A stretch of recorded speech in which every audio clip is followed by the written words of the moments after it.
Capítulos 11 y 12. Aquí encontramos una descripción de cómo será la vida en el reino terrenal milenario del Señor Jesucristo. Pero antes de entrar a los detalles de Isaías capítulos 11 y 12, y debido a que Isaías, como lo hemos estado estudiando, habla tanto de el milenio, vamos a tomar el estudio de hoy para explicar por qué nos referimos al reino terrenal de Cristo como el reino milenario. Y para ello vamos en esta mañana a concentrarnos en Apocalipsis 20, versículos 1 al 6. Apocalipsis 20, versículos 1 al 6. Milenario viene de milenio, de el latín mille, mil, y annus, año, milenio, y de ahí tomamos la palabra milenario. Esta es la base de esa frase, Apocalipsis 20, versículos 1 al 6. Vamos a leerlo para comenzar nuestro estudio de hoy, este texto hermoso, glorioso. Apocalipsis 20, versículo 1. Nos dice aquí el Espíritu de Dios usando al amado apóstol Juan, escribiendo ahí en la isla de Patmos alrededor del año 96 después de Cristo. Dice aquí Apocalipsis 21.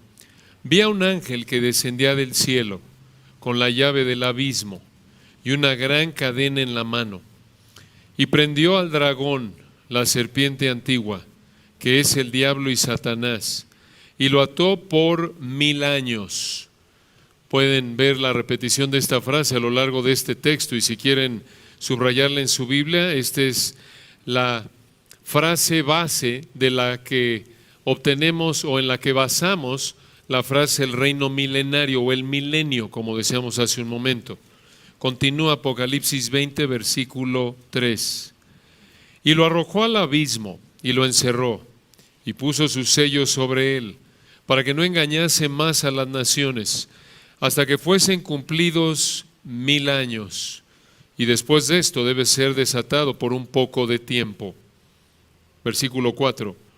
Y vi tronos, y se sentaron sobre ellos los que recibieron facultad de juzgar. Y vi las almas de los decapitados por causa del testimonio de Jesús y por la palabra de Dios, los que no habían adorado a la bestia ni a su imagen, y que no recibieron la marca en sus frentes ni en sus manos, y vivieron y reinaron con Cristo 1000 años. Versículo 5. Pero los otros muertos no volvieron a vivir hasta que se cumplieron 1000 años. Esta es la primera resurrección. Versículo 6. Bienaventurado y santo el que tiene parte en la primera resurrección. La segunda muerte no tiene potestad sobre estos, sino que serán sacerdotes de Dios y de Cristo y reinarán con él 1000 años. A lo largo de la historia de la iglesia, este pasaje ha sido interpretado de dos maneras diferentes. Una, dicen algunos, es simbólico. En otras palabras, no son 1000 años literales. Dos, dicen otros, es literal. Esto es, son 1000 años literales. Dentro de estas dos maneras hay tres posturas diferentes de interpretación. Estas tres posturas diferentes han sido identificadas por nombres que tienen que ver con el tiempo de la segunda venida del Señor y el milenio. Las tres posturas son estas, y es importante que lo sepan. Seguramente algunos de ustedes están familiarizados con esto, otros no, pero es importante para que sepan por qué creemos lo que creemos. Primera postura, postmileniarismo. Postmilenarismo. La palabra post significa después y milenarismo se refiere al milenio. El postmilenarismo enseña que el Señor Jesucristo vendrá post o después del milenio, y el postmilenarismo toma el milenio como simbólico. Además del postmilenarismo está en segundo lugar el amilenarismo. Amilenarismo. La letra A es de negación. El amilenarismo dice prácticamente que no hay milenio, realmente ven el milenio como simbólico. Y la tercera es el premilenarismo. Premilenarismo. La palabra pre muestra que el premilenarismo cree que Cristo viene antes del milenio. Ahora vamos a explicar esto de manera breve, pero con más detalle. Y no piensen que este es un asunto simplemente intelectual, académico, solo para los sevis carballosas que escriben libros. Esto es importante porque muestra cómo interpretas la Biblia y afecta cómo interpretas la Biblia. Y esto también tiene un impacto en tu actitud hacia lo que vives el día de hoy. Entonces, ¿qué es el posmilenarismo? El posmilenarismo ve los 1000 años de Apocalipsis 21 al 6 como un símbolo de un periodo largo de tiempo. El posmilenarismo cree que el Evangelio y el reino es esparcido y eso va a llevar a lo que llaman una época dorada, y entonces esa época dorada va a ser un periodo largo de paz y prosperidad que llamamos el milenio. Eso es lo que dicen ellos. Después de ese tiempo largo de paz y prosperidad, entonces Jesús va a regresar. Algunos posmilenaristas creen que vendrá corporalmente el Señor y otros dicen que vienen en diferentes momentos críticos de la historia de manera espiritual. En segundo lugar, el amilenarismo también ve los 1000 años como simbólicos, pensando que las profecías del Antiguo Testamento del reino del Mesías están siendo cumplidas el día de hoy, sea en el cielo con Cristo y los creyentes glorificados o en la tierra a través de la iglesia en la tierra. Algo interesante es que tanto el posmilenarismo como el amilenarismo, el posmilenarismo como el amilenarismo en el Antiguo Testamento, las profecías que hablan de lo que Dios va a hacer con la nación de Israel, dicen que se aplican a la iglesia, porque la iglesia es la nueva Israel, la Israel espiritual es lo que dicen ellos.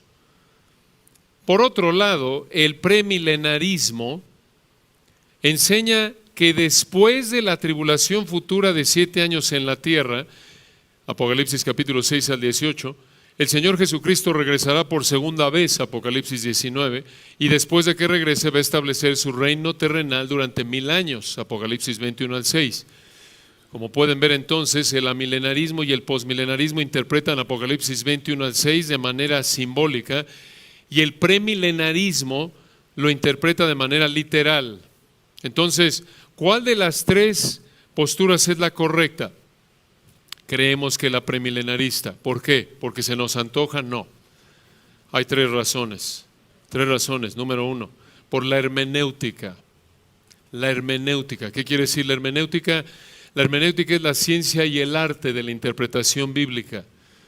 Y como lo señala un autor, cuando aplicas una hermenéutica literal, histórica, gramatical, que es la hermenéutica que aplicas son principios universales de interpretación, así interpretas el periódico, un libro, lo que sea, menos de que el contexto o algo en el texto mismo te diga que es figurado, lo interpretas de manera literal, en su sentido normal, en su contexto histórico, entendiendo los principios gramaticales del idioma en el que está escrito lo que estás leyendo. Entonces, cuando interpretas Apocalipsis 21 al 6 de manera literal, histórico, gramatical, terminas con premilenarismo. Esto es, que Jesús viene antes del milenio. Inclusive un milenarista conocido hace años atrás, de nombre O.T. Alice reconoció que si aplicas una interpretación literal, histórico, gramatical a lo largo de las Escrituras, inclusive en Apocalipsis 21 al 6, terminas con una posición escatológica premilenarista. Escatológica quiere decir la parte de la teología sistemática que estudia los últimos tiempos. Entonces, este pasaje creemos que es secuencial. Apocalipsis 19 regresa el Señor, Apocalipsis 20 el Señor establece su reino milenial o su reino milenario después del milenio, siguiendo el texto de Apocalipsis 20, versículos 7 al 10, el juicio del gran trono blanco se va a llevar a cabo y después los nuevos cielos y la nueva tierra va a ser donde los creyentes van a vivir. Ahora, las últimas dos razones por las que creemos que la postura premilenarista es la correcta, las basamos en el comentario de Apocalipsis del doctor Robert Thomas, quien partió a la gloria hace unos meses. Entonces, ¿por qué creemos que la postura premilenarista es la correcta? En primer lugar, porque por la interpretación literal, histórico, gramatical de la Biblia. En segundo lugar, Una segunda razón por la que creemos que Apocalipsis 21 al 6 es literal es, escuchen esto, las promesas del reino mesiánico. Las promesas del reino mesiánico. ¿Qué significa esto? En el Antiguo y Nuevo Testamento, las promesas del reino mesiánico, escuchen, solo pueden ser cumplidas si tomas Apocalipsis 21 al 6 de manera literal. Es una realidad. Lo vemos en varios textos, en Isaías lo hemos visto varias veces. Pero, para darles una ilustración, vayan a Jeremías 23, 5 y 6. Jeremías 23, 5 y 6, una de tantas profecías del Antiguo Testamento que prometen a Israel un reino. Jeremías 23, versículos 5 y 6. Jeremías 23, versículos 5 y 6. Y aquí está hablando de la restauración de Israel. Y observen lo que dice aquí en Apocalipsis 23, 5 y 6. Hermoso texto. Jeremías 23, 5. ¿Les dije Apocalipsis? No, perdón, Jeremías 23, 5. Escuchen lo que dice aquí. Jeremías 23, 5. He aquí que vienen días. Esto es una frase que apunta al futuro. Y van a ver específicamente al reino milenario. Jeremías 23, 5. He aquí que vienen días, dice Jehová, en que levantaré a David renuevo justo y reinará como rey. Este es el Señor Jesucristo, el cual será dichoso, y escuchen esto, y hará juicio y justicia ¿en dónde? En la tierra. Si lo tomas de manera natural, literal, es la tierra.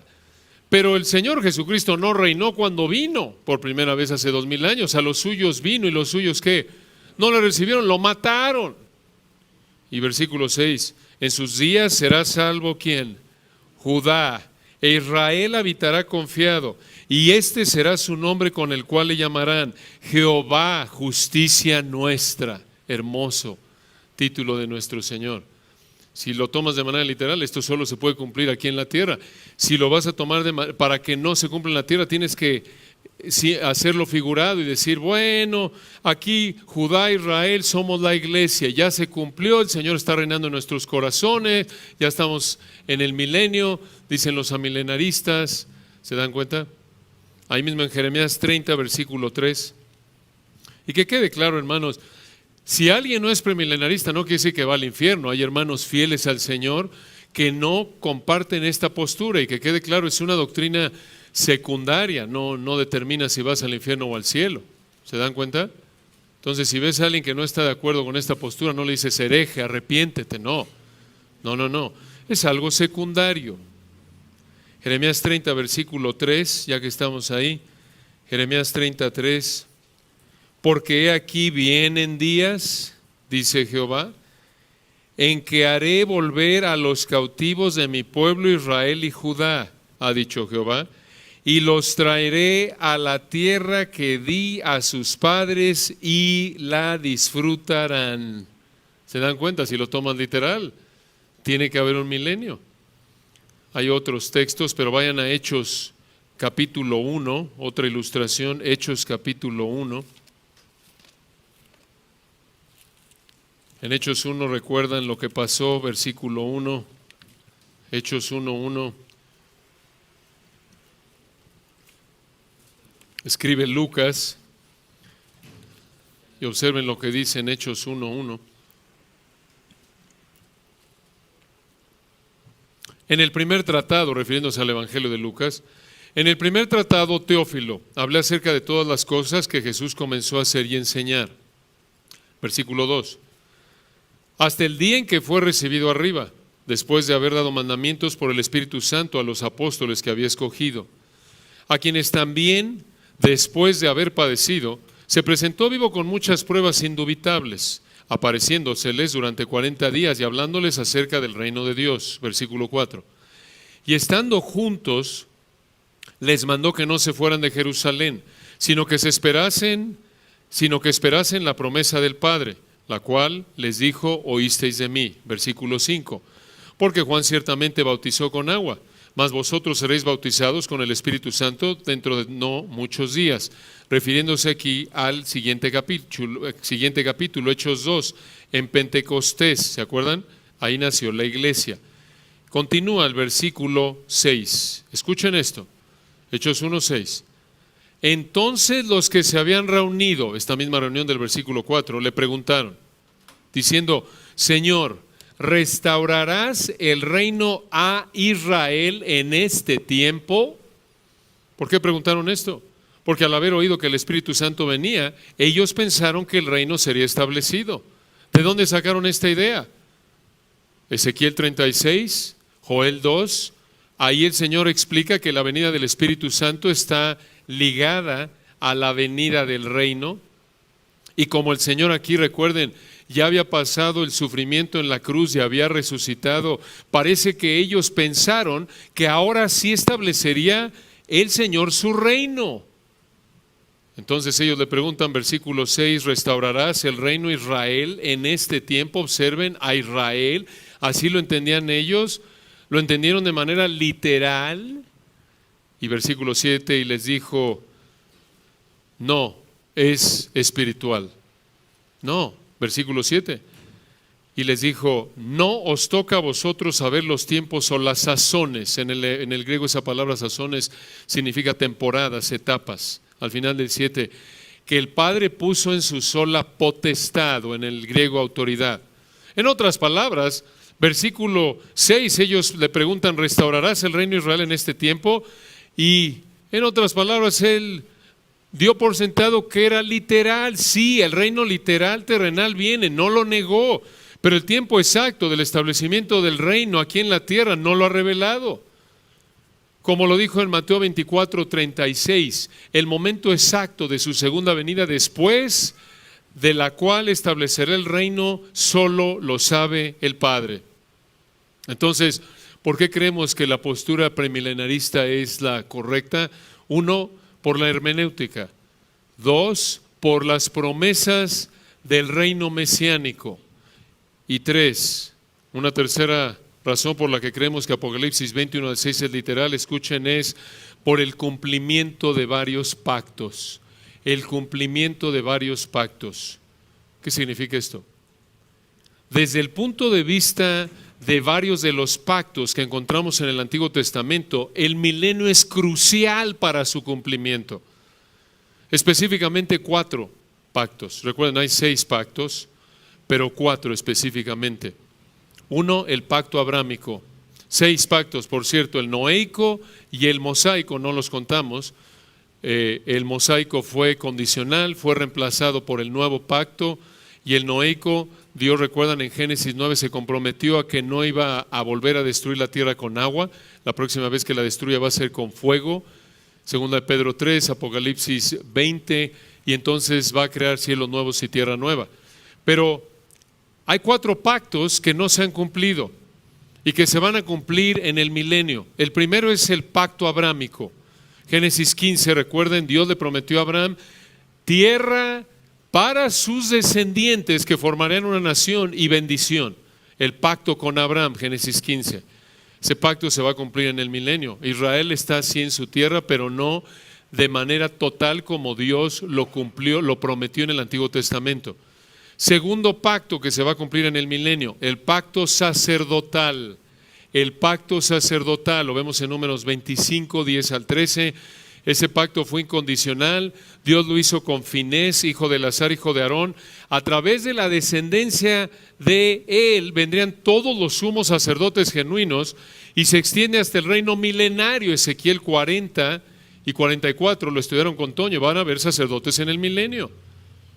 Tercer pacto que se va a cumplir en el milenio, el pacto davídico. El pacto davídico, segundo de Samuel 7, 12 al 16, también incondicional, quiere decir Dios dijo, lo voy a cumplir, no importa lo que ustedes hagan. Por cierto, el pacto abrámico, hubo un elemento condicional en términos de bendición temporal para Abraham en ese momento, pero en términos permanentes es incondicional. Por eso recuerdan que cuando Dios parte esos animales, le dijo a Abraham, parte de los animales, Génesis 15, se queda dormido Abraham, y el único que pasa por en medio de los animales es ¿quién? Dios, en la forma de esa columna de fuego. Abraham estaba dormido, Dios se comprometió, Abraham no. El pacto davídico entonces promete casa, reino eterno, un descendiente de David sobre el trono para siempre. ¿Quién es ese descendiente? ¿El hijo de quién? De David. Por eso al Señor se le llama una y otra vez en los evangelios, hijo de David, hijo de David. Se va a cumplir de manera total en el milenio. Entonces, en el milenio se va a cumplir el pacto que Dios le hizo a Abraham, el pacto sacerdotal, el pacto davídico y finalmente el nuevo pacto. El nuevo pacto. Dios hizo ese pacto con Israel, en el cual, lo vemos en Jeremías 31, Ezequiel 35, le promete a Israel que le va a dar un nuevo corazón, los va a regenerar, los va a perdonar, los va a bendecir. Ahora escuchen, Dios en su gracia permite que la iglesia participe del nuevo pacto, pero el pacto es con Israel, no con la iglesia. Por eso el Señor en Mateo 26, 28, celebrando la mesa del Señor y a punto de ir a la cruz, dijo, esta es la sangre del nuevo pacto, ¿se acuerdan? Entonces el pacto abrámico, el pacto sacerdotal, el pacto davídico y el nuevo pacto se cumplirán en el reino milenario. La simiente o la descendencia numerosa de Abraham finalmente va a vivir en la tierra que Dios les prometió, cumpliendo así el pacto abrámico. El rey de la descendencia de David va a estar en el trono, como lo acabamos de ver, cumpliendo así el pacto davídico, y todo Israel será salvo, la nación de Israel, cumpliendo así el nuevo pacto, y los sacerdotes van a estar cumpliendo fielmente con los deberes que Dios les dio, cumpliendo así el pacto sacerdotal. No puedes tener este cumplimiento a menos de que o lo espiritualices y digas que de alguna manera ya se está cumpliendo, como dicen algunos, Cristo ya está reinando en el trono de David, pero en el cielo. Tienes que espiritualizar para decir eso. Ahora regresen a Apocalipsis 20 para ver algunos detalles de este reino hermoso. Apocalipsis 20.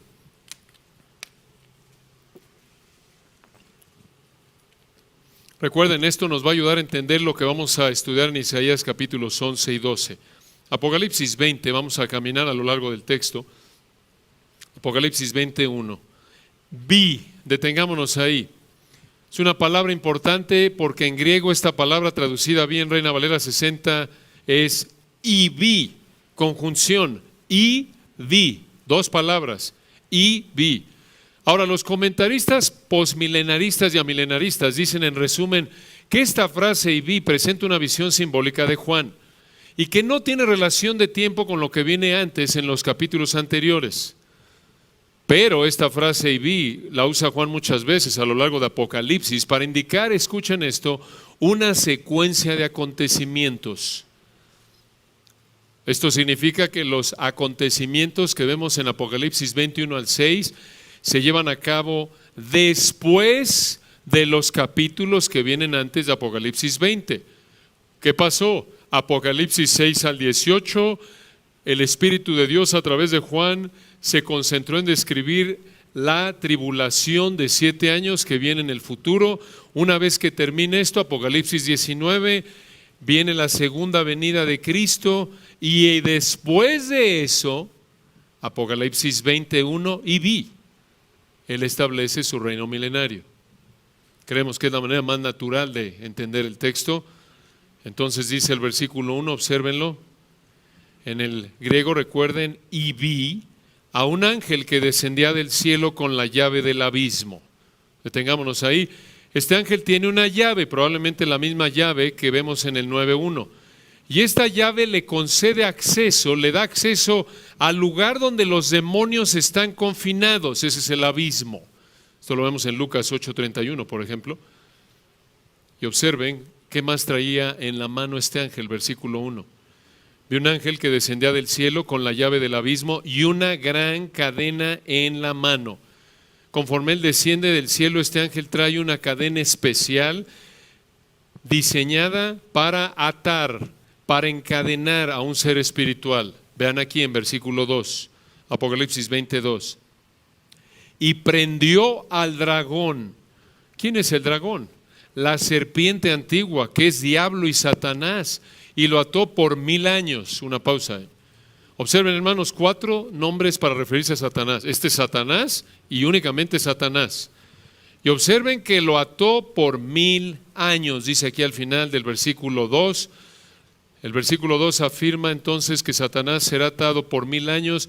Esa frase 1000 años, como lo mencionamos al principio de nuestro estudio hoy, es la frase clave del texto. Se repite 6 veces aquí.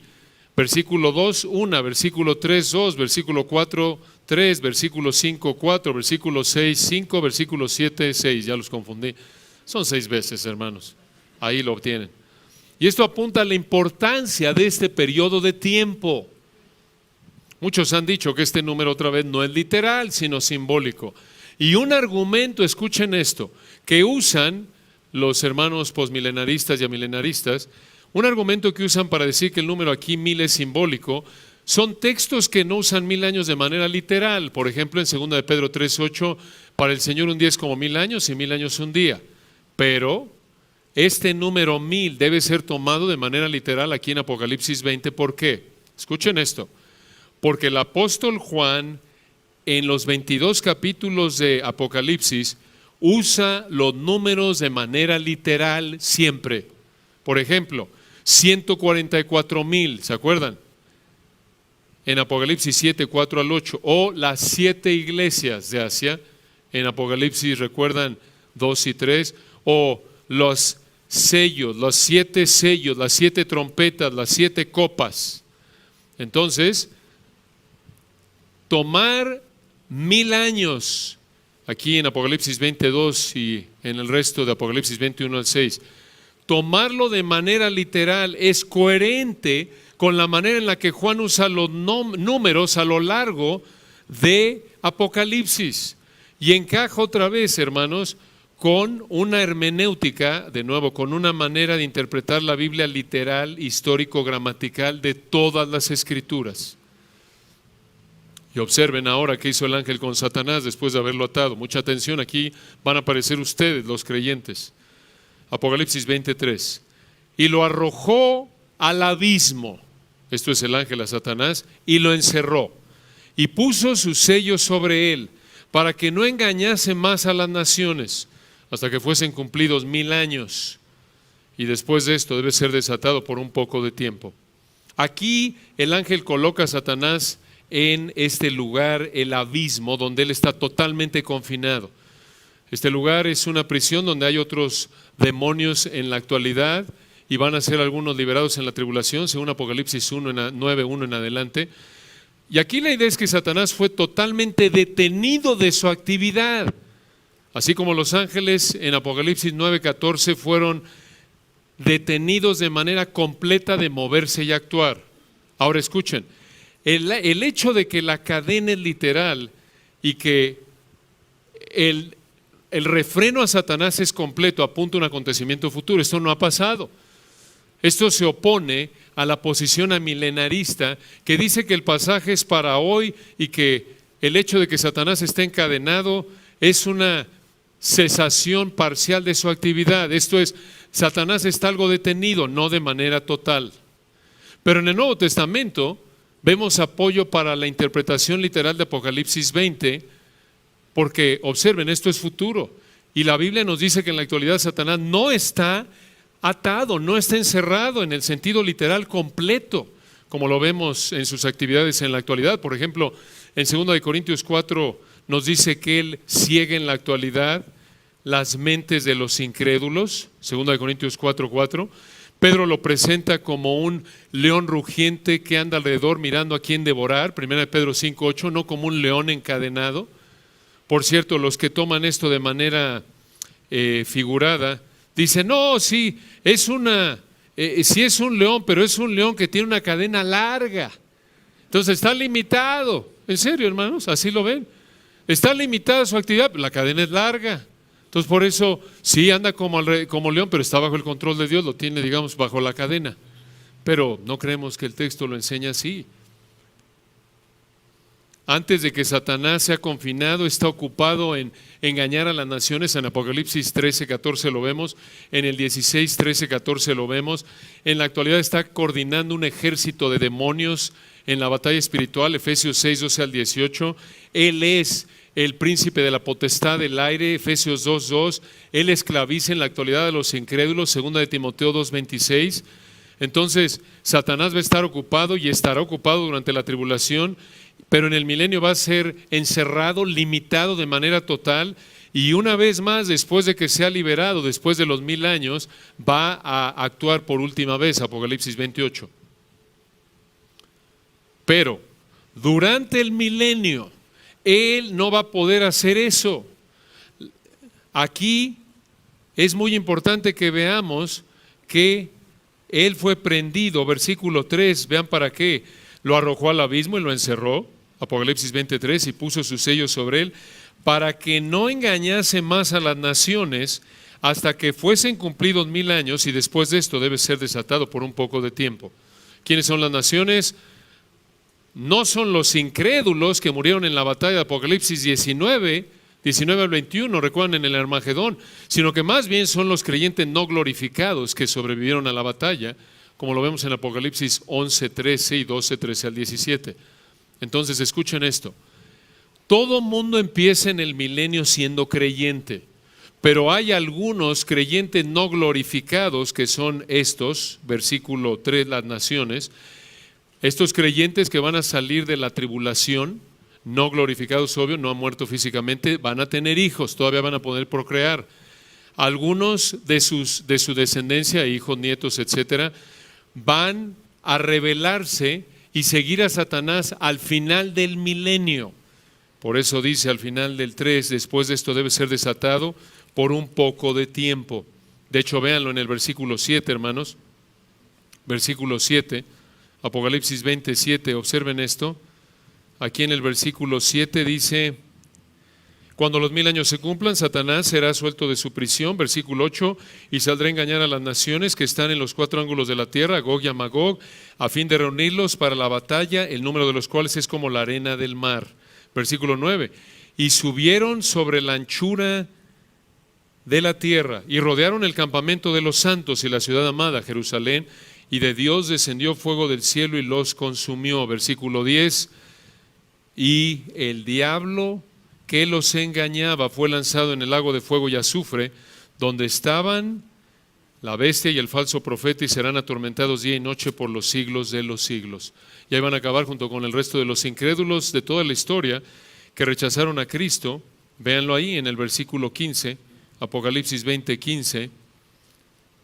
Y el que no se halló inscrito en el libro de la vida fue lanzado al lago de fuego. Ahí vas a acabar tú si mueres sin Cristo, junto con Satanás, el diablo, el falso profeta, la bestia. Entonces, regresando a Apocalipsis 23, van a ser muchos los que sigan a Satanás al final del milenio, porque los efectos de la maldición van a ser minimizados, y esto va a resultar en que haya un declive enorme de muerte. Isaías 65:20 lo dice, lo vamos a ver ahí más adelante si Dios quiere. Al final, observen, de los 1000 años, dice el versículo 3, después de esto, cumplidos 1000 años, después de esto debe ser desatado por un poco de tiempo. Es necesario. ¿Por qué? Porque así lo planeó Dios para su gloria. El texto no nos da otra razón. Debe, así va a pasar. Ahora, observen en los versículos 4 al 6 quiénes van a vivir en el reino milenario. Esto se pone bueno, vean esto. Apocalipsis 24. Y vi tronos, y se sentaron sobre ellos los que recibieron facultad de juzgar. Detengámonos ahí. Conforme el milenio comienza, únicamente hay creyentes. Esto es muy importante y lo vamos a ver, si Dios quiere, dentro de 2 semanas, en Isaías 11, porque la semana que entra viene el hermano Carballosa, si Dios quiere. Pero la idea aquí es que conforme comience el milenio, observen que únicamente hay creyentes, hay paz, hay justicia, porque no hay al principio del milenio incrédulos, no hay demonios, no hay actividad demoníaca, no está Satanás operando, porque lo acabamos de ver en los versículos 2 y 3, él está totalmente detenido, refrenado en su actividad. A diferencia de la actualidad, esa es la razón por la que tenemos tantos problemas, la actividad de Satanás, tanto problema con el pecado, Satanás, demonios, nuestro propio pecado, incrédulos. Pero como lo explica un comentarista, escuchen esto, hay 4 grupos de personas que van a vivir en el milenio junto con el Señor. Observen en el versículo 4, y vi tronos y se sentaron sobre ellos los que recibieron facultad de juzgar. Estos que se sentaron sobre estos tronos son 4 grupos. Número 1, creyentes del Antiguo Testamento. Creyentes del Antiguo Testamento. En otras palabras, todos los creyentes hasta la época de la iglesia van a estar aquí. Desde Abel, Noé, Enoc, todos ellos van a estar aquí. Esto lo vemos, por ejemplo, en Daniel 7:27, lo pueden apuntar ahí. Daniel 7:27 es la referencia que nos ayuda a entender que los creyentes del Antiguo Testamento van a estar ahí. Daniel 7:27, escúchenlo, me pueden acompañar. Dice aquí, Daniel 7:27, y que el reino y el dominio y la majestad de los reinos debajo de todo el cielo, escuchen esto, se ha dado al pueblo de los santos del Altísimo, cuyo reino es reino eterno y todos los dominios le servirán y obedecerán. ¿Sucedió eso en la primera venida? No, esto va a suceder en el milenio. Ese versículo apunta claramente, Daniel 7:27, a un reino terrenal cumplido en el reino milenario. Entonces, Apocalipsis 24, véanlo de nuevo, y vi tronos, y se sentaron sobre ellos los que recibieron facultad de juzgar. Los que se sentaron son 4 grupos. 1, creyentes del Antiguo Testamento. Segundo grupo que se va a sentar aquí sobre estos tronos de Apocalipsis 24 son los apóstoles. Los apóstoles. Véanlo ahí en Mateo 19:28. Los apóstoles. Cristo les prometió eso. Mateo 19:28. Escuchen este texto hermoso. Mateo 19:28. Vean el contexto. Aquí el joven rico se fue, recuerdan, y Mateo 19:25, sus discípulos oyendo esto se asombraron en gran manera diciendo, ¿quién pues podrá ser salvo? Y Mateo 19:26, y mirándolos Jesús les dijo, para los hombres esto es imposible, mas para Dios todo es posible. Mateo 19:27, entonces respondiendo Pedro le dijo, he aquí, nosotros lo hemos dejado todo y te hemos seguido, ¿qué pues tendremos? Y aquí viene Mateo 19:28, y Jesús les dijo, de cierto os digo que en la regeneración, cuando el Hijo del Hombre se siente en el trono de su gloria, vosotros que me habéis seguido también os sentaréis, escuchen esto, sobre 12 tronos para juzgar a las 12 tribus de Israel. Qué texto, ¿no es cierto? Qué verdad. El texto de manera natural apunta a tronos literales. Van a estar ahí los apóstoles. El tercer grupo, regresando a Apocalipsis 24, que va a estar sentado en estos tronos. El primero, creyentes del Antiguo Testamento. El segundo, los apóstoles. El tercer grupo, somos nosotros, los creyentes del Nuevo Testamento. Apocalipsis 3:21 lo presenta de manera clara, aunque hay otros textos.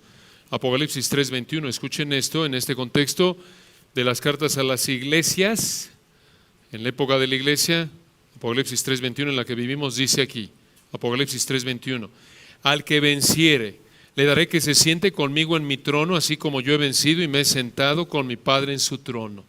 ¿Y quién es el que venciere? Los creyentes. Eso es lo que dice Primera de Juan 5. Primera de Juan 5 dice, escuchen, todo lo que es nacido de Dios vence al mundo. Primera de Juan 5:4, y esta es la victoria que ha vencido al mundo, nuestra fe. ¿Quién es el que vence al mundo sino el que cree que Jesús es el Hijo de Dios? Primera de Juan 5:4 y 5. Hermanos, ahí vamos a estar, en la Nueva Jerusalén. Ahí estamos, somos el tercer grupo. Qué glorioso, ¿no es cierto? Ahí vamos a estar. Este reino, hermanos, es terrenal, no celestial. Observen otra vez que esto es en la tierra. Y Apocalipsis 5:10 dice que reinarán sobre la tierra, hablando de los creyentes.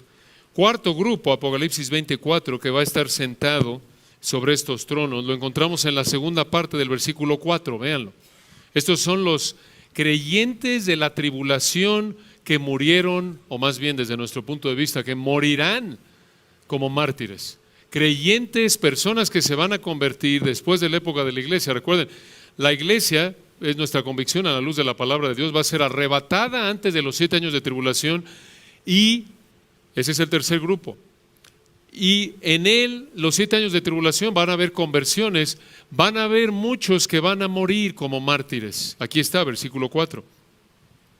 Apocalipsis 24.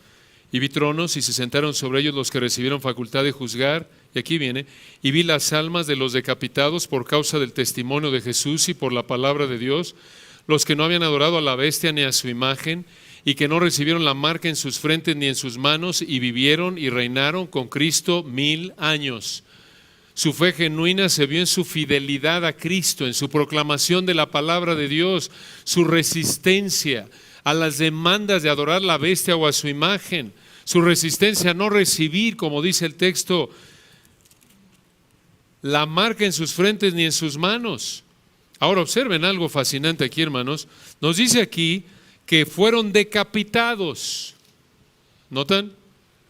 Murieron, obvio, pero dice aquí que al final del versículo 4, que vivieron y reinaron con Cristo 1000 años. ¿Cómo es posible si fueron muertos?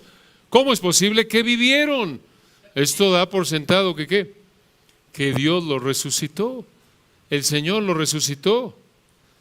Esta resurrección no es espiritual, como el contexto apunta, es corporal. De hecho, Apocalipsis 1:18 y 2:8 usan una misma forma de la palabra griega que traduce la frase vivieron, en conexión a la vida de Cristo después de su resurrección. Y esto es importante porque los que no toman este pasaje de manera literal lo ven como una resurrección espiritual, y no es espiritual, es corporal.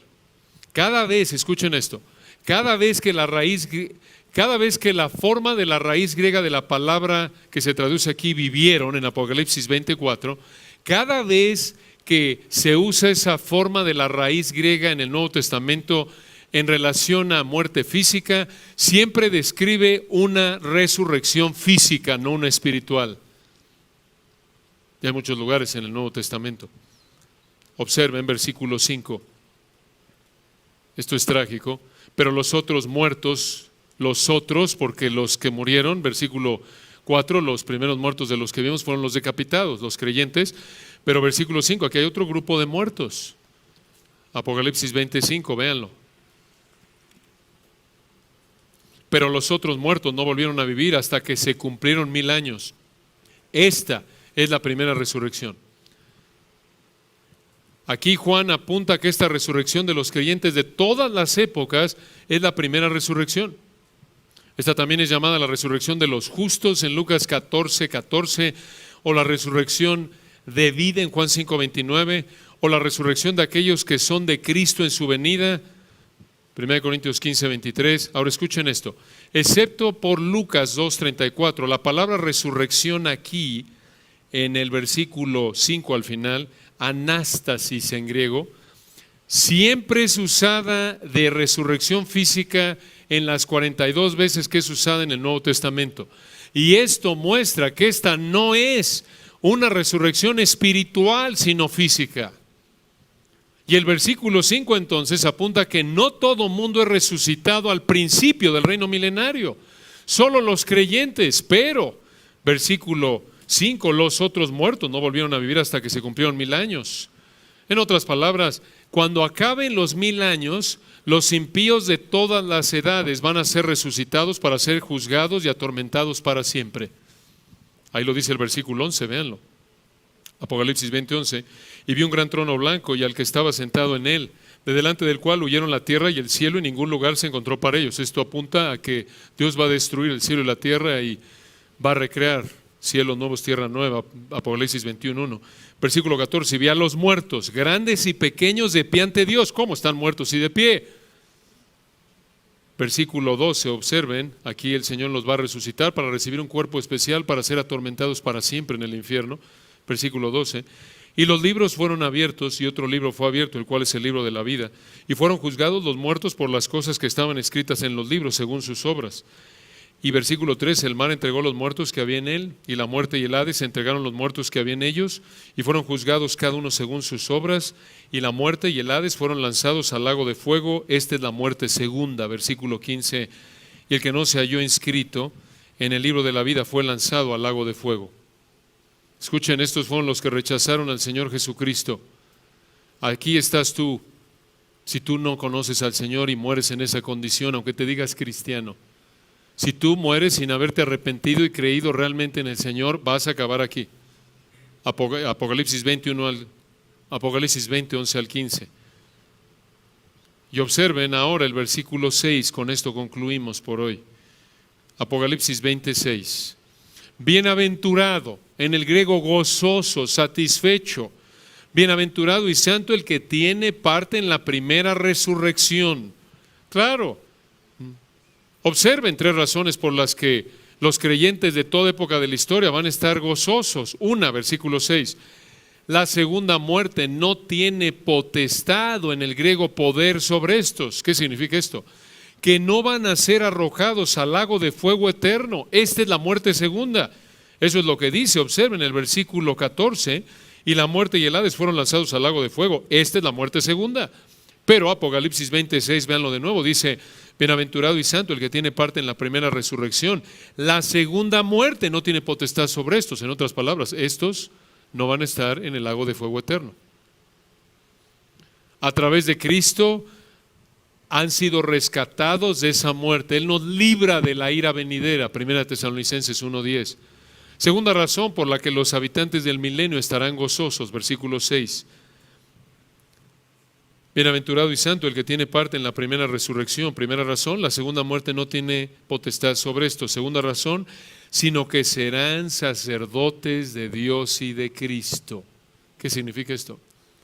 Que estos habitantes del milenio, de nuevo que somos todos los creyentes de todos los tiempos, vamos a estar gozosos porque vamos a servir como sacerdotes al adorar a Dios y a Cristo. Eso es lo que hacía un sacerdote en el Antiguo Testamento. Y 3, tercera razón por la que vamos a estar gozosos, versículo 6, junto con el resto de los creyentes de todas las épocas, al final del 6, y reinarán con él 1000 años. Van a reinar, vamos a reinar con el Señor Jesucristo en el milenio, disfrutando las muchas bendiciones de vivir durante esos 1000 años. ¿Qué bendiciones? Las vamos a ver, si Dios quiere, en nuestro próximo estudio en Isaías capítulos 11 y 12. Ahora sí, si Dios quiere, estamos mejor preparados, creemos, para abordar Apocalipsis 11 y 12 con esto en mente. Pero por hoy, para terminar, para animarte a ti, si eres un cristiano verdadero, ahí vas a estar. Ahí vas a estar. Pero si mueres sin Cristo, no vas a estar en el milenio, sino en el lago de fuego eterno. Y no 1000 años, sino miles y miles y miles y miles de años por toda la eternidad.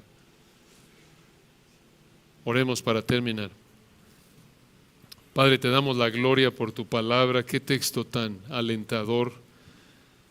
Aunque hemos visto asuntos quizás que demandan un estudio más detallado, que a primera vista nos pueden parecer intelectuales, tú sabes que es necesario, Señor. Tú nos has mandado a procurar con diligencia presentarnos a ti aprobados, a dar nuestro máximo esfuerzo en estudiar tu palabra para entenderla correctamente, para proclamarla fielmente y someternos a ella.